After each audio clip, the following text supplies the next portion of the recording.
Hello दोस्तों, स्वागत है आप सभी का हमारे YouTube channel Mithun study centre में। और मैं हूँ मिठून रॉय। तो आज हम लोग इस वीडियो में क्लास 10th का संस्कृत सब्जेक्ट का जो एनसीईआरटी का बुक है उसमें से हम करीब 25 ऑब्जेक्टिव क्वेश्चन करेंगे, जो कि आपके आने वाले बोर्ड एग्जाम के लिए बहुत ही यादगार साबित होगा। और यह प्रश्न इतना इम्पोर्टेंट है कि भाई मैं क्या बताऊं आपको, पूरा निश्चित है यही प्रश्न आपको पूछेगा। बिहार बोर्ड हो या कोई भी बोर्ड हो उसमें पूछेगा। आपको 25 में से कम मैं गारंटी के साथ बोलता हूँ आपको 15 नंबर फिक्स है पूछ देगा इसी वीडियो से। तो इस वीडियो को बहुत ही ध्यान से देखिए, बहुत वीवीआई क्वेश्चन है। तो देखिए हमारा पहला क्वेश्चन है, मंगलम पाठ में कुल कितने मंत्र पद हैं। फिर से क्वेश्चन को सुनिए, मंगलम पाठ में कुल कितने मंत्र हैं। तो हमारा पहला ऑप्शन ए में देखिए दिया गया है 5, बी में दिया है 3, सी में दिया है 4 और डी में दिया है 6। तो इसका राइट आंसर जो हमारा हो जाएगा वो होगा ए, यानी कि 5। मंगलम पाठ में कुल 5 मंत्र है। चलिए, तो अब हम लोग करेंगे 2 नंबर सवाल को। तो हमारा दूसरा नंबर सवाल ये दिया गया है, तो सुनिए सही से। हिरण्मयन पात्रेन डॉट डॉट रिष्टय, यह मंत्र किस उपनिषद से उद्धत है। तो आपको ध्यान रखना है ये एक मंत्र है, यानी कि सब्जेक्ट दिया गया है, मंत्र है, यह किस उपनिषद से लिया गया है यही हमको पूछ रहा है। तो आप इसको भी ध्यान रखिएगा, इसका हिंदी पूछेगा आपको बोर्ड एग्जाम में 2 नंबर में। तो मैं इस पर भी वीडियो बना दूंगा, आप सभी देख लेना। तो हम पहले अभी इसी क्वेश्चन को करेंगे। तो देखिए हमारा पहला ऑप्शन ए में दिया है ईशावास्योपनिषद, बी में दिया है मुंडकोपनिषद और सी में दिया है कठोपनिषद और डी में दिया है श्वेताश्वेतरोपनिषद। तो इसका राइट आंसर क्या होगा आप सभी जरूर बताइएगा कमेंट बॉक्स में। तो हम लोग इसका राइट आंसर देखेंगे, ये जो हमारा लिया गया है वो होगा इस ईशावास्योपनिषद से ही हिरण्मयन पात्रेन डॉट डॉट दृष्टय उपनिषद लिया गया है। तो चलिए अब हम लोग करते हैं, कितना नंबर सवाल करेंगे भाई जल्दी पहले बताओ आप सभी। चलिए जल्दी कमेंट में बताइए कितना नंबर करेंगे। अरे चलो छोड़ो यार तुम सभी, हम ही बता देते हैं। हम बता देते हैं तीसरा नंबर सवाल है। तो चलिए तीसरा नंबर सवाल देखते हैं। आप सभी को आइएगा नहीं, थोड़ा पढ़ाई में मस्ती चलेगा तभी तो मजा आएगा भाई, है ना। कमेंट बताइए क्या सच में मस्ती करना चाहिए पढ़ाई के साथ साथ, जल्दी कमेंट कीजिए। हाँ तो चलिए कमेंट कर दीजिएगा, हम वीडियो को देखते हैं आगे। तो देखिए तीसरा नंबर सवाल है, पाटलिपुत्र वैभवम पाठ में किस शहर का वर्णन है। क्वेश्चन सुनिए फिर से क्या है। क्वेश्चन है पाटलिपुत्रम वैभवम पाठ में किस शहर का वर्णन है। तो हमारा पहला ऑप्शन देखिए क्या दिया गया है। पहला ऑप्शन है भागलपुर, बी में है बनारसी और सी में है पटना, डी में है इलाहाबाद। तो भाई इसका राइट आंसर क्या होगा जल्दी से कमेंट करिए। तो चलिए हम इसका राइट आंसर देखेंगे। इसका राइट आंसर हमारा होगा सी, यानी कि पटना। पटना पाटलिपुत्र वैभवम पाठ में किस शहर का वर्णन किया गया है, तो पटना का किया गया है। तो चलिए अब हम लोग बढ़ेंगे चौथा नंबर सवाल की ओर। तो चौथा नंबर सवाल इस प्रकार से है, सुनिए ध्यान से। दामोदर गुप्त ने किस काव्य की रचना की। क्वेश्चन सुनिए फिर से, क्वेश्चन क्या है सुन लीजिए ध्यान से। दामोदर गुप्त ने किस काव्य की रचना की। तो हमारा पहला ऑप्शन ए में देखिए दिया है काव्यमीमांसा, बी में दिया है मुद्रा राक्षस और सी में दिया है मृच्छ कठिक और डी में दिया है कूटनीतिनीतम। तो इसका ऑप्शन जो हम राइट आंसर देखेंगे, इसका राइट आंसर हमारा होगा सी, यानी कि हमारा दामोद सी नहीं होना चाहिए, सी नहीं। चलिए कमेंट कीजिए क्या राइट आंसर होगा, जल्दी से बता दीजिए। शायद मेरे ख्याल से यह होना चाहिए काव्य मीमांसा, और मुझे डाउट है शायद सी होना चाहिए। तो आप सभी बताइएगा क्या राइट आंसर होगा 4 का। तो मेरे ख्याल से तो 4 ए ही सही होगा, यानी काव्य मीमांसा। आप सभी बता दीजिएगा क्या राइट आंसर होगा। तो चलिए हम लोग बढ़ते हैं अब 5वां नंबर सवाल की ओर। तो हमारा 5वां नंबर सवाल भी इस प्रकार से दिया गया है। 5वां नंबर सवाल जो है ध्यान से सुनिए। देखिए बहुत भी क्वेश्चन है यह। पटना का इतिहास कितना वर्ष पुराना है भाई, जल्दी बताओ भाई आप लोग। पटना का इतिहास कितना वर्ष पुराना है, जल्दी जल्दी कमेंट करो। तो देखिए हमारा पहला ऑप्शन ए में दिया है 200 वर्ष, बी में दिया है 2000 वर्ष, सी में दिया है 2500 वर्ष, डी में दिया है 1500 वर्ष। तो इसका राइट आंसर जल्दी बताओ भाई, इसका राइट आंसर क्या बताना, ये तो सबको पता है, सी होगा, यानी 2500 वर्ष पुराना है पटना का इतिहास। किसको नहीं पता होगा, सबको पता है ना, है ना, सही है ना। जल्दी बताओ कमेंट में, आप सभी को पता है ना।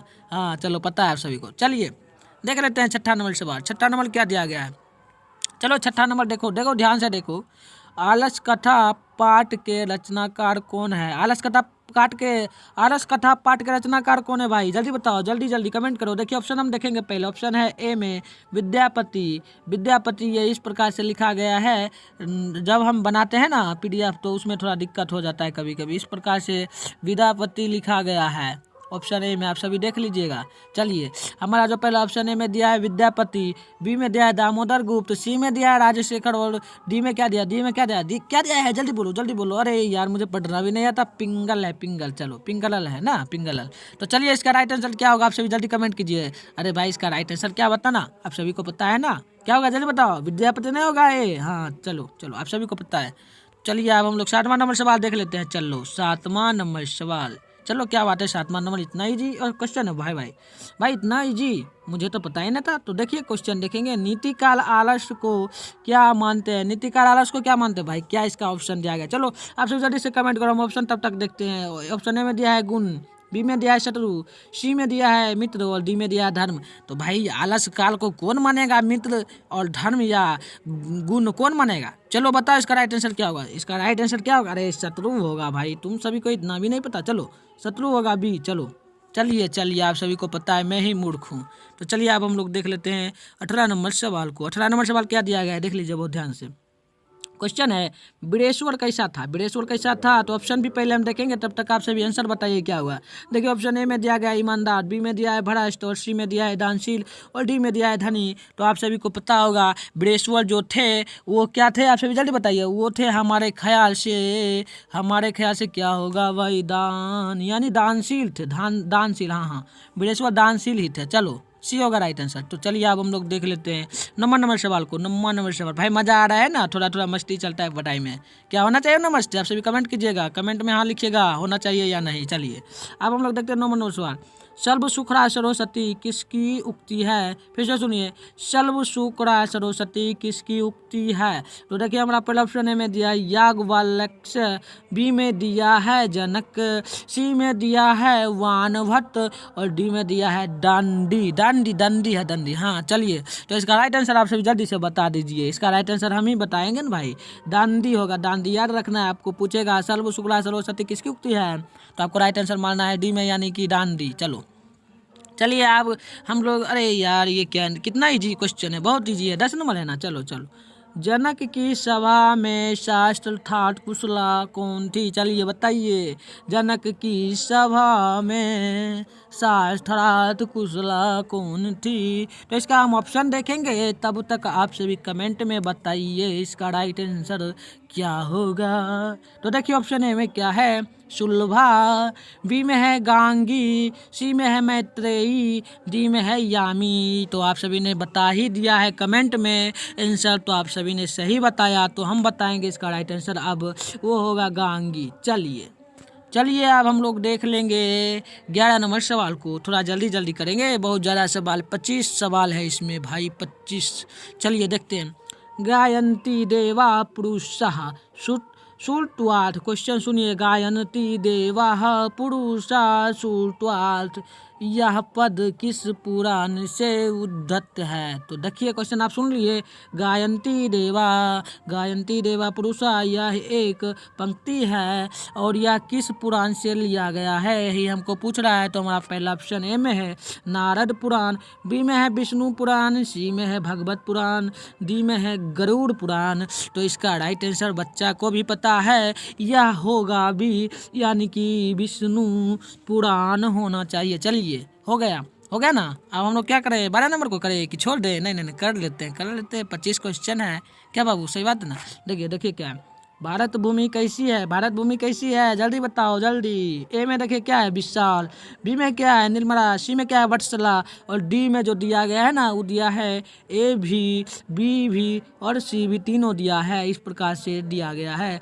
तो देखिए हमारा भारत भूमि जो है वो पहले तो विशाल है, बहुत बड़ा है ना। और दूसरा नंबर पहला में था। और दूसरा में देखिए हमारा भारत भूमि कैसा है, निर्मला, यानी कि हमारे यहाँ नदी है, हमेशा एकदम साफ सुथरा में बहती रहती है ना। इस प्रकार से पेड़ पौधे भी बहुत सारा है, इस प्रकार से। उसके बाद बत्सला तीसरा नंबर में आता है। बत्सला देखिए किस प्रकार से है, बत्सला मतलब समझ, पेड़ पौधे, हमारे देश में बहुत ज़्यादा पेड़ पौधे भी हैं, इस प्रकार से है ना। पेड़ पौधे इसी प्रकार से ना होते हैं। हाँ देख लो आप भी सीख लो। हाँ इसी प्रकार जो है पेड़ पौधे भी है। तो इसी प्रकार से हमारे भारत में, यानी हमारा भारत जो है ना वो है विशाल, निर्मला, बत्सला, यानी कि राइट आंसर हमारा क्या होना चाहिए, जल्दी आप ही बता दो। हम क्या बताएं, आप ही बता देना क्या होगा आंसर। चलो बता देना आप सभी। हम चलते हैं 13 नंबर सवाल की ओर। तो 13 नंबर सवाल देखिए क्या है, 13 नंबर देखिए, संस्कार कितने हैं, जल्दी आंसर बता दो। अरे क्या बताना भाई, ऑप्शन क्या बोले हम, 16 होगा। संस्कार तो 16 प्रकार के होते हैं, यानी राइट आंसर ये होगा। चलो इसका भी राइट आंसर पहले आप बता ही दो, हम क्वेश्चन तभी पढ़ेंगे। तो क्वेश्चन हम पढ़ते हैं, तब तक आंसर बताओ।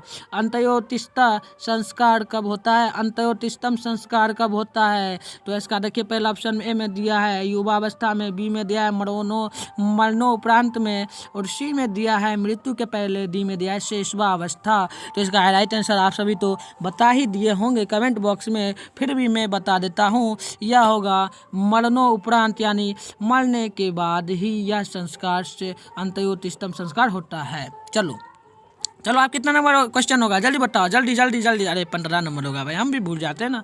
देखो, पानी ग्रहण किस संस्कार में होता है, ऑप्शन ए में देखिए क्या है, शैक्षणिक संस्कार, बी में क्या है, शैशव संस्कार, और सी में है विवाह संस्कार, और डी में है जन्म पूर्व संस्कार। भाई मैं जल्दी बोल दिया ना, गुस्सा नहीं होइएगा, गुस्सा होने का नहीं, यहाँ पर पढ़ने का, गुस्सा होने का नहीं, समझने का, ठीक है ना। चलो 15 नंबर सवाल देखो, 15 नंबर का आंसर ना बताना है, हम सब तो बता दिए। आंसर जो है ना भाई वो हमारा होगा विवाह संस्कार में पानी ग्रहण होता है। पानी ग्रहण मतलब समझते हो, जब वर वधू यानी लड़की और लड़का का जब विवाह होता है ना, तो उस समय क्या होता है, मंडप मतलब समझ, देसी भाषा में बोला जाता है मंडप, मड़वा जिसको कहते हैं। उसमें क्या होता है, पति अपने पत्नी को, या पति भी, इस प्रकार उतना मुझे पता नहीं, पति पत्नी एक दूसरे को क्या करते हैं, इस प्रकार से हाथ से लेते हैं पानी, इस प्रकार से और उनके मुंह में इस प्रकार से देते हैं, इसी को कहते हैं पानी ग्रहण। गुस्सा मत होइएगा, यह है क्या, ये हो जाएगी कन्या, या हो जाएगा क्या दूल्हा, यानी कि लड़का आ जाएगा। चलिए मजाक वाली बात है, समझिएगा।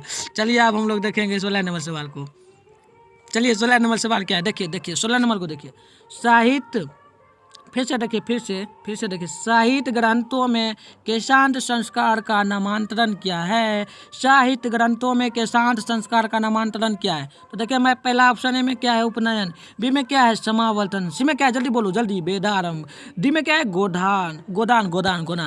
तो चलिए इसका राइट आंसर देख लेते हैं। इसका राइट आंसर हमारा गोदान ही होगा, गोदान होना चाहिए। साहित्य ग्रंथों में केशांत संस्कार का नामांतरण जो है ना गोदान संस्कार में किया गया है। केशांत समान मतलब समझते हो, जब होता है ना बच्चा रहता है, इस प्रकार से देखो बच्चा है, आपका भी मुंडन हुआ होगा, मुंडन जानते हो ना, सभी का केस क्या करते हैं, इस प्रकार से आते हैं, उनका क्या नाम होता है भाई, ठाकुर आते हैं और सभी का केस हटा देते हैं। पहले केस था तो मुड़ा, इस प्रकार से तो हुआ हो जाता है गंजा, उसी को कहते हैं गोदान संस्कार में ही हमारा जो होता है ना वो केशांत संस्कार होता है। चलो आप सभी को क्वेश्चन में समझाने का प्रयास कर रहा हूँ, मजाक भी चल रहा है, इसमें मजाक नहीं है बल्कि मैं समझा रहा हूँ, समझिए, याद ही हो जाएगा इस प्रकार से। चलिए अब हम देखते हैं, नीति श्लोक का पाठ किस ग्रंथ से संकलित है, नीति श्लोक का पाठ किस ग्रंथ से संकलित है, जल्दी बताओ जल्दी। तो ऑप्शन ए में देखो क्या है, विदुर नीति, बी में है शुक्र नीति, सी में है नीति शतक और डी में है चाणक्य नीति दर्पण। चलिए इसका राइट आंसर हम देख लेते हैं। इसका राइट आंसर हमारा ए होगा, यानी विदुर नीति में ही नीति श्लोक का पाठ का ग्रंथ संकलित है। चलो चलो, आप कितना होगा जल्दी अब बताओ, कौन नंबर सवाल होगा? चलो बताओ, मुझे पता नहीं भाई, मैं तो भूल गया हूँ।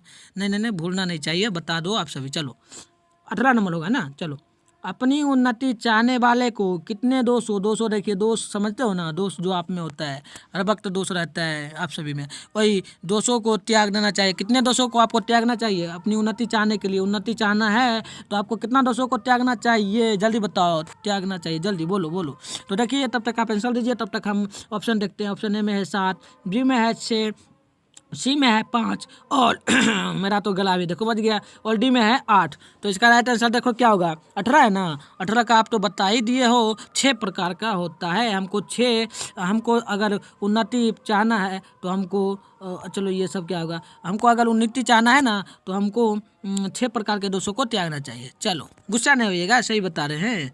आप सभी सोच कर देखिएगा आप में कितना दोष अभी है। चलिए देखते हैं 19वां नंबर सवाल। रूप की रक्षा किससे होती है? रूप की रक्षा किससे होती है? भाई क्वेश्चन है, सुन लो ध्यान से। चलो हम ऑप्शन देखेंगे, तब तक आप सभी आंसर बताइए। सत्य से, बी में है योग से, सी में है मृजया से और डी में है क्या, वृत्ति से। चलो चलो आंसर तो आप सभी बता ही दिए होंगे, मुझे पता है। हम देख लेते हैं इसका राइट आंसर, यानी कि होगा योग। योग होना चाहिए, मुझे डाउट है। 19 नंबर सवाल है ना, मृजया दिया गया है, लेकिन हमारे ख्याल से जो है ना वो होना चाहिए योग। योग लेकिन आंसर में दिया गया है, एनसीईआरटी में दिया गया है मृजया, तो मृजया मेरे ख्याल से नहीं होगा, योग ही होना चाहिए। आप सभी बता दीजिएगा कमेंट में 19 नंबर का कितना राइट आंसर होगा। तो चलिए अब हम लोग देख लेंगे, क्या नंबर सवाल है भाई बता दो। हाँ हाँ मुझे पता है, भीखनटोला 20 नंबर सवाल। भीखनटोला गांव कहाँ है? भीखनटोला गांव कहाँ है? तो देखिए ऑप्शन ए में है उत्तर प्रदेश, बी में है झारखंड, सी में है बंगाल, डी में है बिहार। तो इसका राइट आंसर क्या होगा जल्दी बता दो। तो इसका राइट आंसर जो हमारा होगा ना वो होगा डी, यानी कि बिहार में ही भीखनटोला गांव है। आपको भी बहुत ही यह VVI क्वेश्चन है, आपको ध्यान रखना है। भीखनटोला कहाँ है? तो आपको याद रखना है बिहार में ही है। चलो आपको याद हो गया होगा, तो आप देखते हैं क्या नंबर सवाल होगा, 21वां। हाँ चलो 21वां देखते हैं। दलित ग्रामवासी पुरुष की कथा कौन है? दलित ग्रामवासी पुरुष की कथा कौन है? जल्दी ऑप्शन बताइए आप सभी। ऑप्शन हम देते हैं, तब तक आप सभी आंसर बताइए। ए में है कर्मवीर कथा, सी में है आलस्य कथा, डी में है व्याघ्रपति कथा और डी में है क्या? अरे विश्व शांति है भाई, विश्व शांति। चलो इसका आप सभी आंसर तो बता ही दिए होंगे, फिर भी मैं इसका राइट आंसर बताऊंगा ताकि आप सभी का डाउट क्लियर हो जाए। तो इसका राइट आंसर जो है ना वो होना चाहिए कर्मवीर कथा। कर्मवीर कथा से ही दलित ग्रामवासी पुरुष का कथा है। चलो आप कुछ ही क्वेश्चन बच्चा है, 22वां नंबर सवाल को तब तक करेंगे।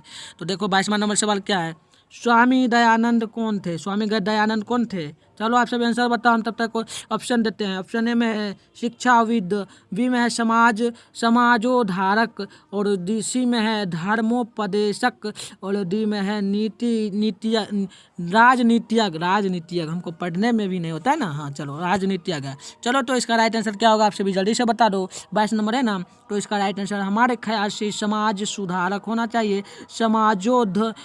समाजोधारक ही स्वामी दयानंद थे। समाज सुधारक यानी कि समाज में आप सभी देखते हो आज भी बहुत प्रकार की कुरीतियां हैं, जैसे कि बाल विवाह हो गया, घूस लेना हो गया, ये सब है ना। इसी प्रकार का जो कुरीतियां होता है, जैसे पैसा आप सभी इंदिरा आवास जैसे लेते हो तो आप सभी देते हो, उसके बदले कितना देते हो आप सभी कमेंट में बताइएगा। जैसे मान लो एक घर आया आपको, तो उसमें आप कितना घूस देते होगे आप सभी बताना। मेरे यहाँ तो 1500 चलता है, मैंने आवाज़ भी कई बार उठाया लेकिन नहीं चलता है। तो आप सभी बताना कितना आपके यहाँ घूस लेता है, वही प्रकार से होता है। चलो आपको याद रखना है स्वामी दयानंद कौन थे, तो समाज सुधारक। आप सभी भी समाज सुधारक बनिए, पढ़िए। चलिए अब चलिए हम देख लेते हैं 23वां नंबर सवाल। 23वां नंबर है ना, चलो 23वां नंबर क्या, आर्य समाज संस्था के संस्थापक कौन थे? क्वेश्चन सुनने बहुत भी आया। देखिए एक आर्य समाज था, आर्य समाज था ना, उसके संस्थापक कौन थे, आपको वही पूछा जा रहा है। तो देखिए हमारा पहला ऑप्शन ए में दिया गया है स्वामी विवेकानंद है, विवेकानंद। और बी में है दयानंद, सी में है रामकृष्ण परमहंस और डी में है राजा राम मोहन राय। तो इसका राइट आंसर आप सभी तो कमेंट में बता ही दिए होगे, मुझे पता है, फिर भी मैं इसका राइट आंसर बताऊंगा क्योंकि आप सभी का डाउट क्लियर हो जाए। तो 23 का हमारा होगा बी यानी कि दयानंद। दयानंद ही थे जो स्वामी दयानंद लिखा हुआ आपको मिलेगा या डायरेक्ट दयानंद। दयानंद ही थे जो आर्य समाज के संस्थापक थे। चलो समझ में आपको आया होगा, नहीं आया तो कमेंट करना। देखिए अब जो हमारा है ना 24वां नंबर सवाल है, ये क्या कह रहा है, ध्यान से देखो। स्वामी दयानंद का जन्म किस गांव में हुआ था? स्वामी दयानंद का जन्म किस गांव में हुआ था? तो आप सभी आई होप आंसर बता दिए होंगे, फिर भी मैं ऑप्शन दूंगा। ऑप्शन ए में है टंकरा, बी में है कंटरा, है कंटरा भाई, इतना जो लिखा हुआ ना टंकरा बोला गया। चलो कोई बात नहीं, आप सभी मुझे मारना भी भाई, मैं गलत बोलूँगा तो एक थोपी खींच देना वीडियो में। तो ऑप्शन ए में दिया गया है कंटला, बी में दिया है टंकापुर और सी में दिया है टंकारा और डी में दिया है भीखनटोड़ा। तो इसका राइट आंसर बता दिए होंगे आप सभी, तो मैं इसका राइट आंसर बता ही देता हूँ। स्वामी दयानंद जो थे उनका जन्म हुआ था टंकारा नामक एक गांव था, वहीं पर हुआ था।